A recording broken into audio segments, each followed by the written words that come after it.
"Pack your bags," my mother-in-law said with a smug smile. "This is my house now." I laughed and handed her an envelope. When she opened it and read what was inside, her face went completely white.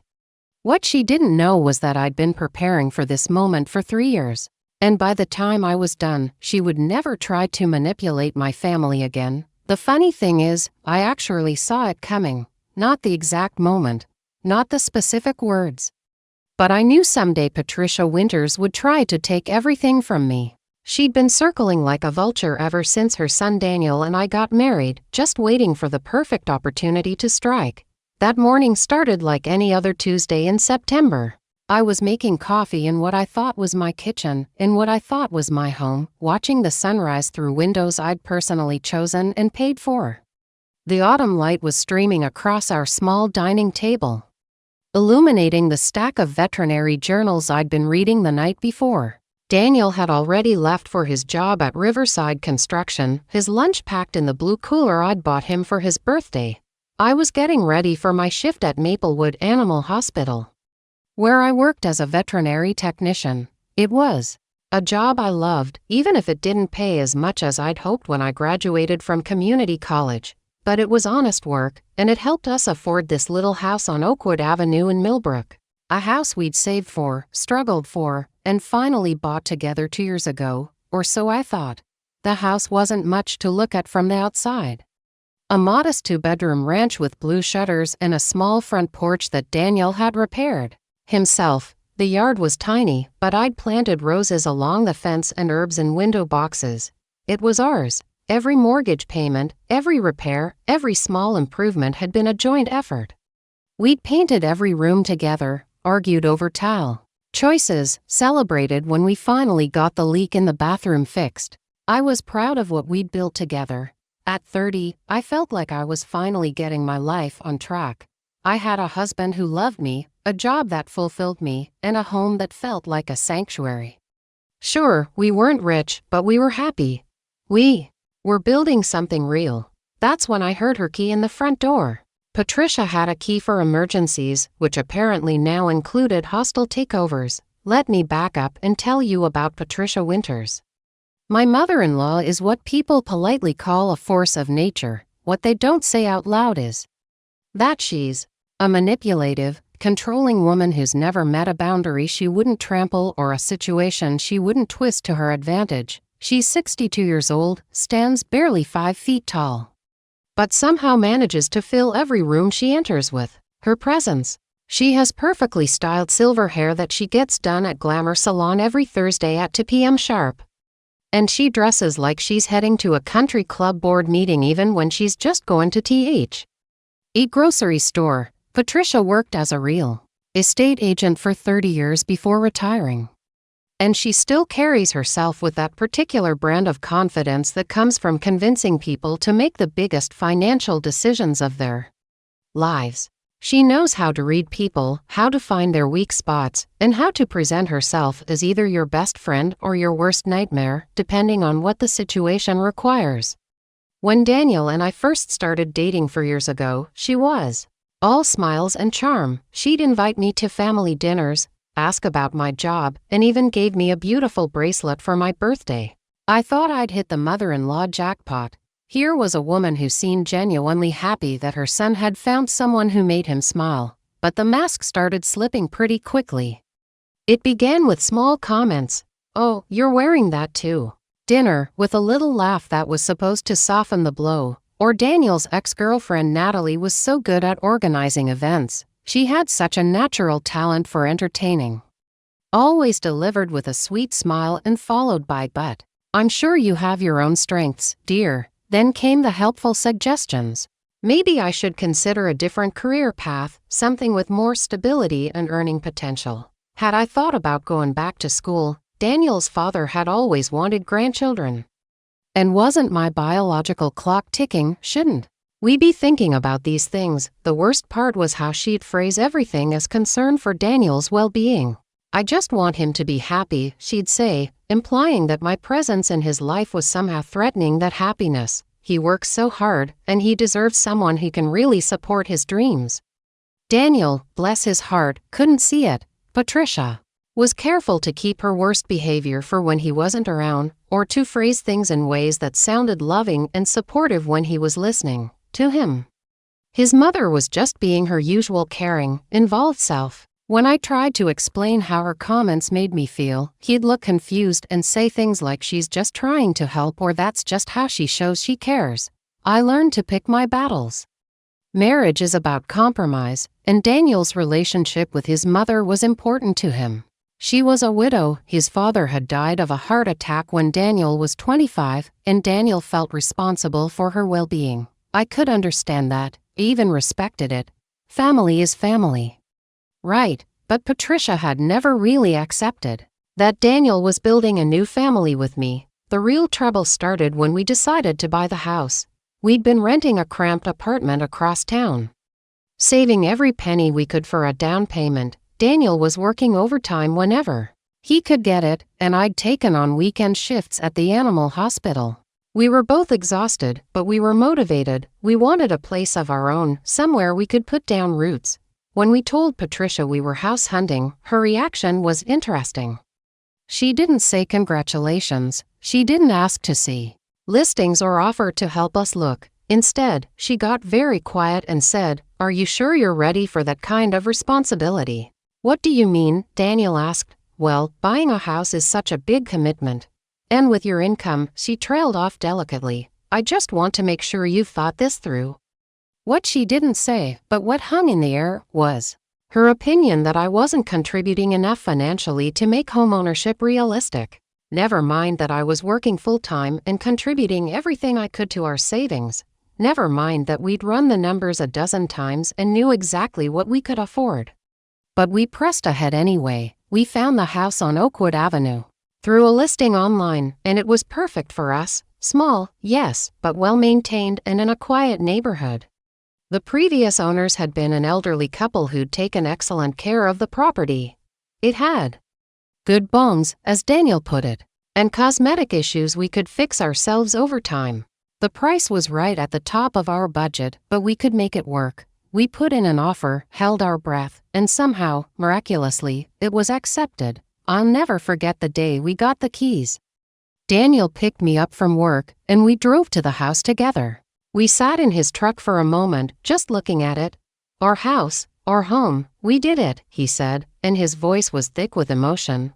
"We really did," I whispered back. We walked through every room, even though we'd seen it all before during the inspection. But this time was different. This time, we could touch the walls and know they were ours. We could look out the windows and know this was our view. We could stand in the kitchen and plan where we'd put our table, our dishes, our life together. Patricia's reaction to our purchase was subdued. She came to see the house a few weeks after we moved in, walking through each room with a critical eye. She made comments about the size. "It's smaller than I expected, the neighborhood a bit far from downtown, isn't it? And the condition. You'll need to do a lot of work to make this place really nice." But what bothered me most was the way she kept referring to it as Daniel's house. Not your house or the house, always Daniel's house, as if I was just a temporary resident who might be asked to leave at any time. "You'll want to redo this bathroom," she told Daniel, running her finger along the dated tile. "This wallpaper is so old-fashioned, we like it," I said. "We're planning to live with it for a while and save up for renovations." She gave me a look that clearly said my opinion hadn't been requested. Over the next 2 years, Patricia inserted herself into our home ownership in ways that felt increasingly invasive. She had opinions about every decision we made, from the color we painted the living room. "That blue is so dark, it makes the room feel smaller," to the flowers I planted in the front yard. "Roses are so much work, dear, and they don't last long." She also had a key, which Daniel had given her for emergencies. At first, she'd use it sparingly and always with advance notice, but gradually, the visits became more frequent and the notice periods shorter. She'd show up while I was at work to check on things or drop something off for Daniel. I'd come home to find evidence of her presence, dishes moved in the cabinets, mail sorted and stacked, small improvements she'd made without asking. "She's just trying to help," Daniel would say when I expressed discomfort with these unannounced visits. I know, I'd reply, because what else could I say? She was his mother. This was delicate territory. But I started feeling like a guest in my own home. Like I was being evaluated and found wanting every time she walked through our door. The breaking point came 6 months ago, though I didn't realize it at the time. Daniel had been complaining about back pain from work. Construction is hard on the body. And he'd been doing it for almost 10 years. The pain was getting worse, and he'd been talking about maybe going back to school, learning a trade that would be easier on his body as he got older. Physical therapy, maybe, or even nursing. He was smart enough for anything he set his mind to. But school would mean less income for a while, and we'd have to be careful with money. It would be an investment in our future, but it would require sacrifices in the present. Patricia's response to this plan was swift and decisive. That's a wonderful idea, she told Daniel. Education is so important, you should definitely pursue that. Then she turned to me. Of course, that means the financial pressure will be on you for a while. Do you think your salary at the animal hospital can cover the mortgage and living expenses? It was a fair question. But the way she asked it made it clear she already knew the answer. My salary alone wouldn't be enough. We'd need to dip into savings, maybe take on some debt, possibly even consider renting out a room. We'll figure it out, I said. Lots of couples manage when one person goes back to school. Of course, Patricia said smoothly. I'm sure you will. Though it might be wise to have a backup plan, just in case. At the time, I thought she was just being practical. Pessimistic, maybe, but practical. I had no idea she was already working on a backup plan of her own. The signs were subtle. At first, Patricia started bringing up Daniel's childhood more often, reminiscing about the house where he grew up, the neighborhood where she still lived. She'd mention how quiet her house was now. How much space she had, how nice it would be to have family nearby again. She also started paying more attention to our finances than felt comfortable. She'd ask about our mortgage rate, our monthly payments, whether we'd considered refinancing. Again, it felt like concern, but there was something calculating about the way she gathered information. Property values have been going up so much in this area. She mentioned one evening over dinner, your house has probably gained quite a bit of equity already. That's nice, I said, though I wasn't sure why it mattered. We weren't planning to sell. It's always good to know what your assets are worth, she continued. You never know when you might need that information. Daniel nodded along, trusting his mother's real estate expertise, but something about the conversation made me uneasy. Patricia wasn't the type to make casual conversation about property values. Every comment she made had a purpose. I started paying closer attention to her visits, her questions, her suggestions, and slowly, a pattern began to emerge. Patricia wasn't just helping or visiting or offering advice. She was gathering intelligence. She was learning everything she could about our house, our finances, our relationship, our vulnerabilities. She was planning something. The question was what? 3 months ago, I found out. I was at work when my phone rang. It was Daniel, and he sounded excited. You're not going to believe this. He said, Mom just told me something incredible about the house. My stomach dropped, though I couldn't have explained why. What about the house? She's been doing some research on the property records. And apparently there's some kind of issue with our deed. Something about the previous owners and a family trust. She thinks we might not actually own the house free and clear. I sat down hard in my chair. What does that mean? I'm not sure yet. She's going to look into it more, but she thinks there might be a legal challenge to our ownership. She's worried we could lose the house. Daniel, that doesn't make sense. We went through a title company. We have title insurance. These things get checked before you can even get a mortgage.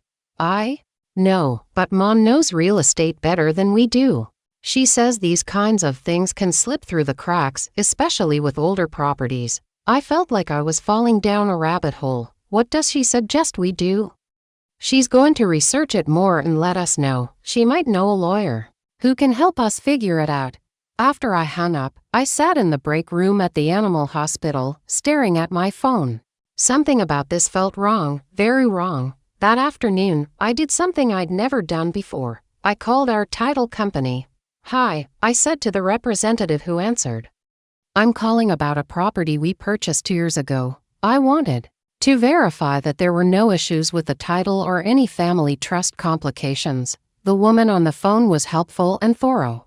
She pulled up our file and reviewed the entire title search that had been conducted before our purchase. "I'm not seeing any red flags," she said. "The title was clean, and there were no trust issues or family complications noted. Your ownership is clear and unencumbered, aside from your mortgage. Are you sure?" I pressed. Could something have been missed? Could there be a challenge to our ownership that didn't show up in the original search? It's technically possible, but extremely unlikely.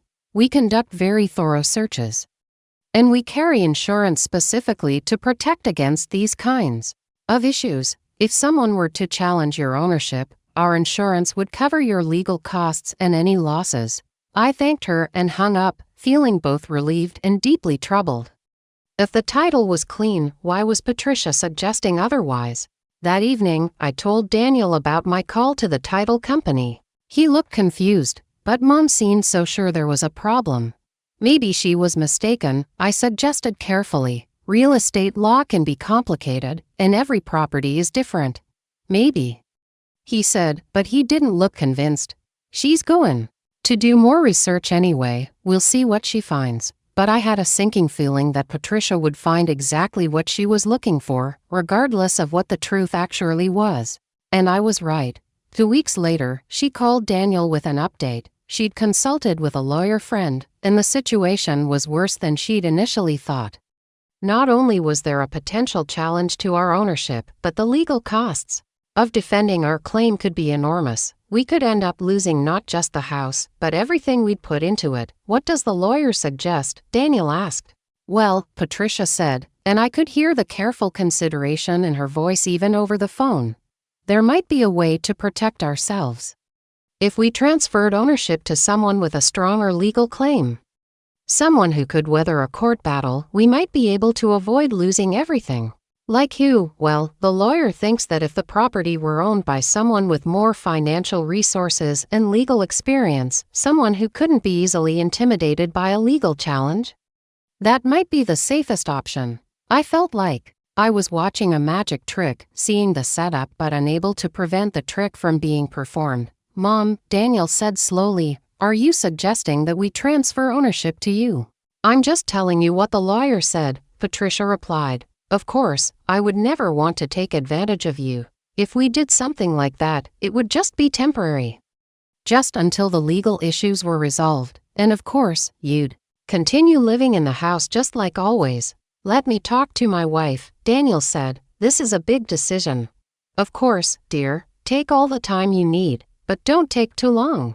The lawyer said that if someone is planning to challenge our ownership, time could be a factor. After Daniel told me about this conversation, I felt like I was living in an alternate reality. None of this made sense, but Patricia was presenting it with such authority, such detailed explanations, that it was hard to dismiss entirely. That night, I lay awake thinking about everything Patricia had said, everything she'd suggested, everything she'd discovered, and suddenly the pattern became crystal clear. She hadn't discovered a legal problem. She'd invented one. This wasn't about protecting us from a challenge to our ownership. This was about creating a challenge to our ownership. Patricia wanted our house, and she'd found a way to take it from us using our own fear and trust against us. But here's what Patricia didn't know about me. I don't give up easily, and I don't trust anyone's word when it comes to something as important as my home. The next day, I started making phone calls, not just to our title company, but to the county recorder's office, to real estate lawyers, to anyone who might be able to help me understand what was really happening. What I discovered changed everything.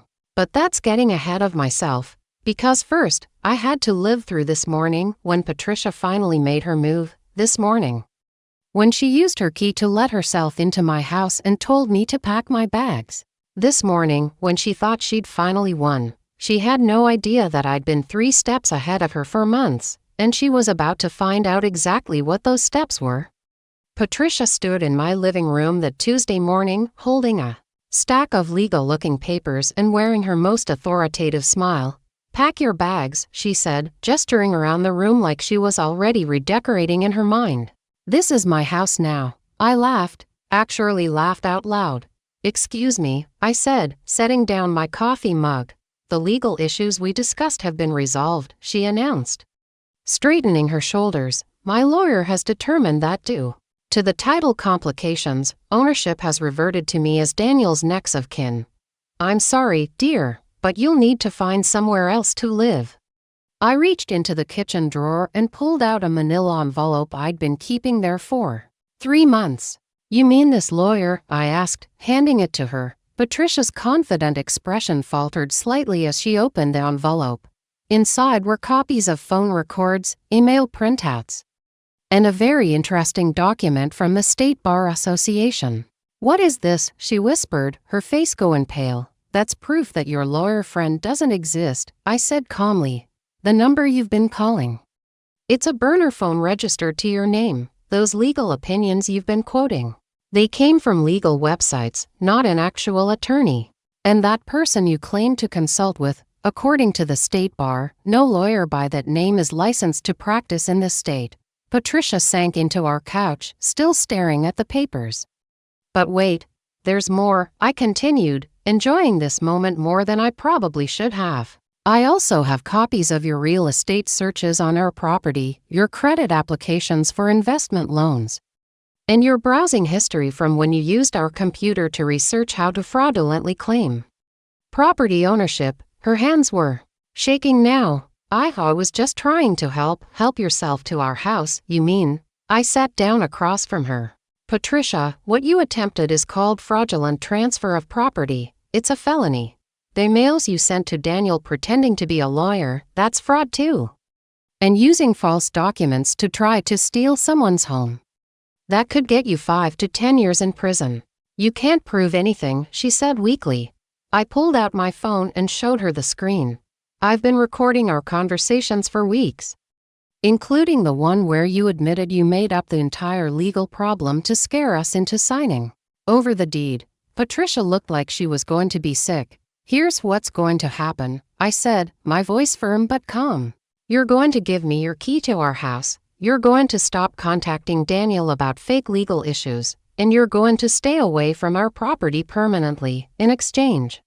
I won't press charges. She fumbled in her purse and handed me the key with trembling fingers. Oh, and Patricia, I called as she headed for the door, if you ever try to manipulate my family again, I won't be so generous next time. The door closed behind her, and I finally felt like I could breathe freely in my own home.